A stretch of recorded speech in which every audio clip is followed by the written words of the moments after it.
روزی بین‌المللی اویلا این احترام اعتقاد است به اویلا. به همین خاطر همه ساله سنه 15 می روزی بین‌المللی اویلا جشن گرفته می شود.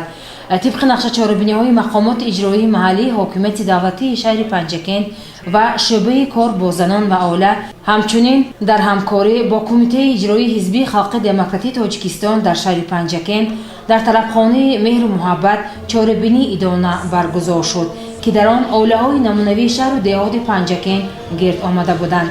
نخست پیام تبریکاتی رئیس شهر پنچاکент عبدالخالق خالقزاده را مدیر شعبه رشد اجتماعی و رابطه با جامعه دستگاه رئیس شهر افضلشاه دوست‌زاده به سهم اشتراکچیان رسانید. با تشبث اساسگزار سرور وحدت ملی پیشوای ملت پرزیدنت جمهوری تاجیکستان جناب عالی محترم امام علی رحمان که پیوسته برای استواری جامعه برای بنیاد عائله سالم همه ساله در قلمرو کشورمان از جمله در شهر باستانی پنچاکент روز 15 می همچون آنانه روز عائله تجلیل می‌کرد. با این مقصد حکومت جمهوری تاجیکستان زیر سیاست پیشوای معظم ملت برای بنیاد عائله سالم و استواری ستون‌های نظام دولتداری تاجیکستان نوین این اقدام را در کشور ما همه ساله تجلیل نموده ایستادند.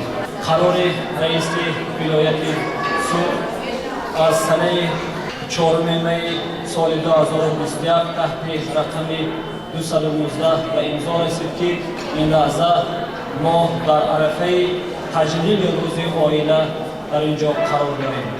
من همه شمایان را برای سهم ارزنده داشتنتان برای تربیت درست نسل نورست با تشبث تجلیل این روز تاریخی از نام رئیس شهر پنچاکент محترم خالقزاده عبدالخالق سنوبر بخشیده و بزرگداشت روز عائله تبریک و شادباش میگویم. بگذار تجلیل روز عائله یک جشن تاریخی محک اساسی نظام عائله داری باشد و در این زمینه هر یک والدین برای بخشیدن حیات سالم و نسل نورست راهی بامران و پرسعادت روزگار را تقدیم نماید.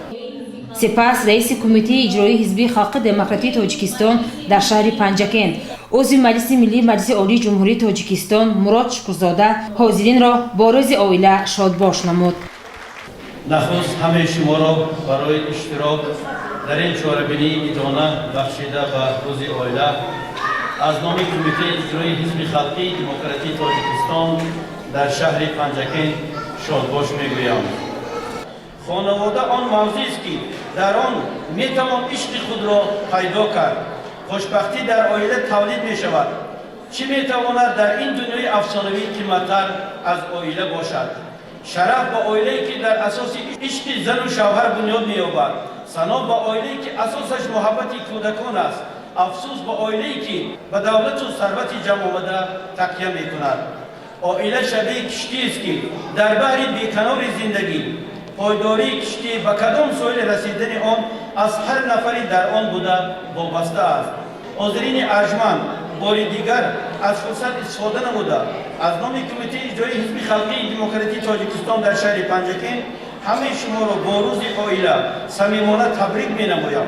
به هر کدام شما سلامتی، وقت اقبال نکو و خوشی‌های زندگی را تمنا دارم. روز بین‌المللی عائله مبارک، سلامت و سربلند باشد. مدیر شعبه کار با زنان و اولیاء نزد مقامات اجرایی محلی حکومت دولتی شهر پنچاکент همزیر زمان و کل مردم جمهوری تاجیکستان را با روز عائله تبریک نمود. در خاتمه چاره‌بینی به اشتراکچیان سپاسنامه و تحفه ها از جانب مقامات اجرایی محلی حکومت دولتی شهر و شعبه کار با زنان و اولیاء و کمیته اجرایی حزب خلق دموکراتی تاجیکستان در شهر پنچاکент سپاریده شد. یادآور می‌شویم که برنامه علاهیده نمایش داده می‌شود. گزارش دلشاد حلیم و نگ محمد مرجانوف از طربخانه مهرو مухаббати.